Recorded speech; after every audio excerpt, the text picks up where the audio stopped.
Hey folks, how's it going? K1GMM Steve, deep in the heart of the Green Mountain state of Vermont. I tried this in a stream and I had the audio all screwed up, so I'm going to go ahead and upload this to YouTube. This is basically my thoughts and impressions and experiences. I'll share some experiences with you regarding the IC7300 by Icom. I've had it a little bit over 2 years now. So there's some things I'm going to go over, basically the good, the bad, and the ugly. I had someone ask me yesterday what my thoughts are on a particular transceiver. They're looking for a transceiver, and kind of thought that he was looking for my opinion, and I'm not qualified to give opinions.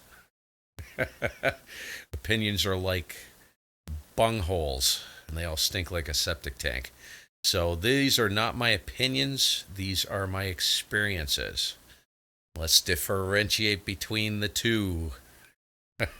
Sorry, that's 4. How's that? Anyways, let's move on here. Get the radio up on the screen. And this is the Icom IC7300. So I'm going to go over, I have a few talking points here. I'm going to try and keep this short. What do I like about the transceiver? First thing I absolutely love about this transceiver is its ease of interfaceability to a computer.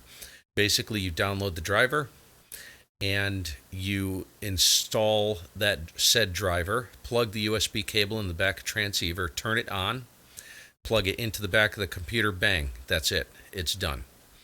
That is one of the big things I like about it. I like the receiver.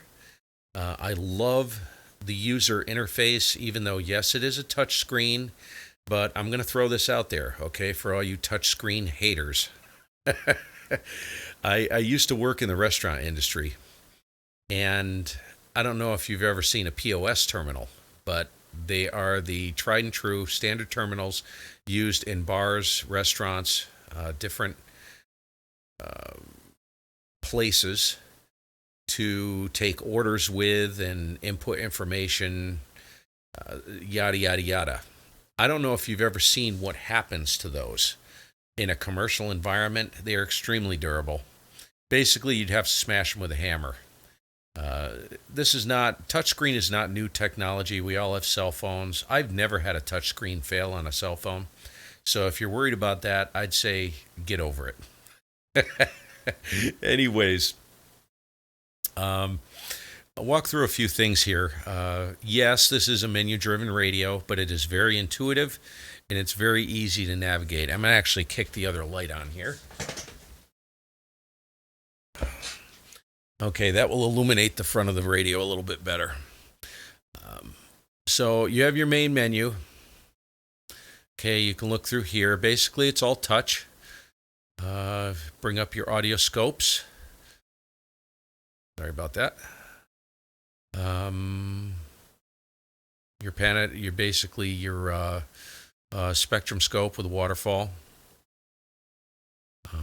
It does have voice keying available, so basically you can pre-record a CQ call and play this back. You can also set the timing of it and the length of time, the length of time between transmissions. You can press and hold one of these keys and it will continually loop, or you can press and hold it once to just transmit once using that pre-recorded CQ call. I'm not going to go into how to make it work. That's for the manual. You can download the manual and check that out. Your set functions, this is where you go in and you control all the things which we'll get into in a minute regarding how to interface it to the computer. It's got your displays, your function. It does have a built-in auto tuner, which works well. I guess as good as, I don't use it because I run a manual tuner here. Stuff like that. This connector area is where you make your changes. If you're going to interface it to, let's say, HRD or FT8, you set your baud rate. Your address is by default 94H. This is an important one: USB, CIV, USB port link to remote. Some software requires you to run unlink from remote, so you just make that change there. I figured I'd just show you this to see how easy it is to navigate through. You can use the on-screen scope. Press and hold this button right here. It's a nice scope and waterfall. Very nice. Exit out of that. Press and hold to bring your meters back, and you can also choose what you want to see on the screen here. Up here in the top right corner, you see the multi knob. This controls your RF power, mic gain, compressor level monitor, etc., etc. Very easy to access, and yes, the rig will transmit when this is open. You do not have to save anything. You don't have to do anything. You just push this button once to bring it up, press, and then effect the changes using the button. And then to exit out, you just press it and exit out. You got your twin PBTs here. This is a sore spot for me, this feature on this radio. I really don't find them that useful. I find the filtering on this radio, this is one of the big disappointments for me. And I'll show you a workaround on this. There's one other function. If you go into here, the sub menu, this is where all your functions menu, you can activate the monitor function, check your audio, noise reduction, noise blanker, which are also available on the front of the set right here. Noise reduction, noise blanker. You got your preamp and attenuator, two levels of preamp, your notch filter. This feature right here, this IP Plus, I have found that to do absolutely nothing. It's the stupidest thing I've ever seen. I've tried to do what people have suggested. I don't hear a darn bit of difference. Absolutely worthless, in my opinion. Okay, that's a bust. That's just from what I found. It hasn't helped me. That's it for that. And the VFO knob is nice. It's very, very smooth. It doesn't have the weight. I have a friend with a 7600, and that is a nice VFO, but you're also talking a rig more than twice the cost of the 7300. This feels light. It's very, very smooth, but it feels light. That's the only problem I have with it. Not a deal breaker. It's just, that's personal preference, whatever. That's pretty much it on that front. So now we'll get in the nitty gritty. I'm going to do a quick little demonstration here. I'm not going to mess with the twin PBTs. Most transceivers come through with a basic IF shift. And I found that the IF shift, let me make sure my camera's focused here. It has slid a little bit. There we go. I found that regular IF shift is actually a lot more practical. Now, here's the workaround I was talking about. You can interface this radio to the computer, effortless. Get yourself a free copy of HRD, if you can find one, or have a friend get it to you. And what you'll end up with is a control surface for the radio. In other words, you won't have to touch the radio anymore, and you have an IF shift function in HRD, which is extremely handy, and I'll see if I can demo that for you in a second. All the parameters that are available on the front of the set are available in HRD. The last free version, you have to run it under the 7700 profile. And there's videos online. I'm not going to get into that and how to do that. So what I'm going to do is I'm actually going to get HRD up on the screen here. And I'll show you what happens, or at least what it looks like. And this is a great workaround. I would say if you're looking at a 7300, I would absolutely do this. This is the only way to go with a 7300. Not that the menus are complicated. They're not. They're intuitive. They're easy to navigate. They're quick. But this is even quicker. And this actually enhances the user experience. So let me get this on the screen. So I'm going to go ahead and kick the radio on. Okay, let me grab the and see if we can find some QRM, and I'll just do just a very quick little demo of this. Okay, there's some QRM in there. You hear that splatter? So in the bottom right-hand corner on these sliders, you'll see IF shift. Now your PBTs are below that, so you can control those the passband either side, the in and out, independently if you choose to. But I'll show you how convenient the IF shift is. So, see, okay, got some splatter. So you grab the IF shift right here with the mouse,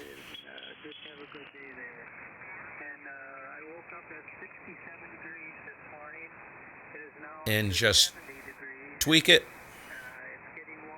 and it's gone. To reset, right click, hit center.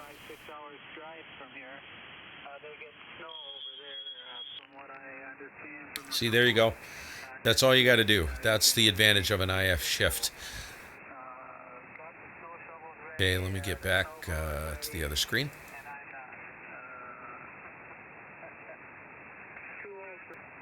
Sorry about that. This is something you may want to consider as far as user enhancements, the user experience.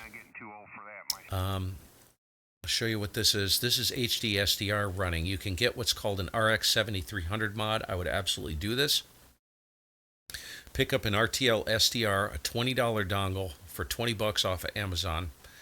And what this will do is this will give you an on-screen pan adapter.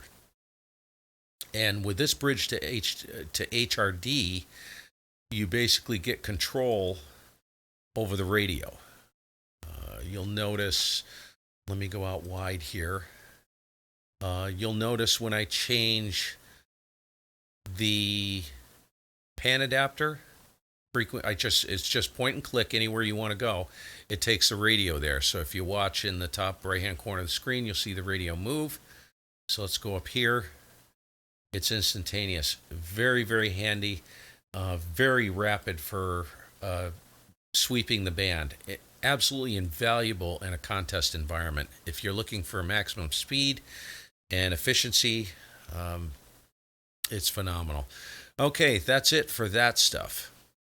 So, let me see, what did I miss? That is pretty much it. There's one thing I wanted to mention regarding the 7300. It's a complaint I have. It's a complaint a few others have had. The filtering ability is grossly inadequate. So that may be a deal breaker for you. What happens is that no matter how tight you wind this transceiver in, if you've got heavy QRM, tremendous splattering, like during the CQ Worldwide Contest, which is coming up, it's a problem because what happens is that the more you wind this receiver in, the lower the audio level drops on the station you're trying to work, and there's nothing you can do about it. It has a lot to do, I believe, with the AGC slope, and I wish Icom would, I don't know if that's fixable through an update, a firmware update with the SDR, the software running in the transceiver. I have no idea. It may be a hardware issue. You got me on that one. But that's probably my biggest pet peeve with this. One of my only and biggest pet peeve with this transceiver. Receiver performance, you can go on Sherwood. It's very, very good. It hears phenomenally. And overall, it's been absolutely bomb-proof, and it's been a great rig for me. So, would I buy it again? Absolutely, yes. And just to let you know, I believe the transceiver's going for under $1,000, which that is tough. Are there better transceivers as far as handling QRM? Yes. Are they more expensive? Yes. The Kenwood, what is it? The 590 SG, I think would be a better option for you. regarding handling QRM, maybe a Yaesu FTDX, an FT1200, FTDX 1200, I think it is. I have a friend with one of those. He loves it. But I'm using this transceiver as a stepping stone currently. I would suggest that you not pay any attention to whether a transceiver is SDR or not.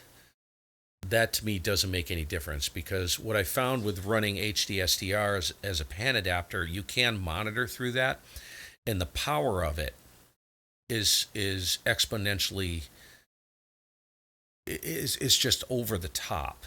You can apply multiple notch filters with variable bandwidth. You can wind the bandwidth in with a click of a mouse. Enter, flex, and anon, along with their world-class receiver performance and other things. I don't know that much about them. I have a couple friends with them. Worth looking into. That's what I'm looking at. If I were going to a different transceiver, the next step up for me would probably be a transceiver in the $3,000 range, and it would have to be a flex or an anon style platform. In other words, it would take advantage of all the power you get with the SDR platform. Those are the only transceivers that, to me, really exemplify what SDR is all about. It's power, control, receive performance, audio, unparalleled audio like on the Anon systems, and flex, just very, very, very good and at the top of the class right now. So where would you go from $1,000, let's say $1,500 transceiver? That's the almighty question. That's the question I have, and I just can't find myself pulling the trigger on any transceiver, knowing what the SDR technology can do for me. I just can't picture myself going to anything else except up to a flex or something like that. With me, it's all about power, control, speed, and efficiency. Speed and efficiency being the top two things. I need it to be quick. I need it to work all the time, effortless, intuitive, and just very efficient. You know, it's a game changer, and it's a deal breaker for me. That's me just talking. I would never tell anybody what to do, but when someone asks me what my opinion is on a transceiver, you know, when I look at the industry and I look at things going on, that's just such a loaded question. You know, where do you want to go? What do you want to do? Do you do a lot of digital modes? Well, if you do, look for a transceiver that is incredibly intuitive, rock solid, easy to interface to a computer, because you'll need a computer to do it. So, and at a particular price point. So if I were to move up to a Flex 6400M, I would actually keep the 7300, believe it or not, to run FT8, PSK, Olivia, yada, yada, yada, all the other MSK, all the other digital modes that I might like to play in, and some of them I do play in. Just because the 7300 is so easy and it's so effortless. So there you go. That's it in a nutshell. I'm not trying to upset anyone, and I'm just sharing my experience. I've had this transceiver for over 2 years now. I absolutely love it. And the almighty question for me is, where do I go from here? So, 7-3, and good luck in your pursuits. Catch you maybe on a live stream. Don't forget to stop in, check to see. Go ahead and subscribe. I'm not monetized. I don't care if you subscribe or not. Makes no difference to me. I'm doing this for fun. If you want to be notified of any live streams, go ahead and subscribe to it and click the little bell icon, and you'll be notified. I usually set them, sometimes it's seat of the pants for the moment. Other times I'll schedule it maybe 24 hours in advance. So 7-3, thanks for watching, everybody. We'll catch you hopefully on the air, if not on the stream, in the chat, wherever, maybe even face-to-face someday. 7-3, all the best.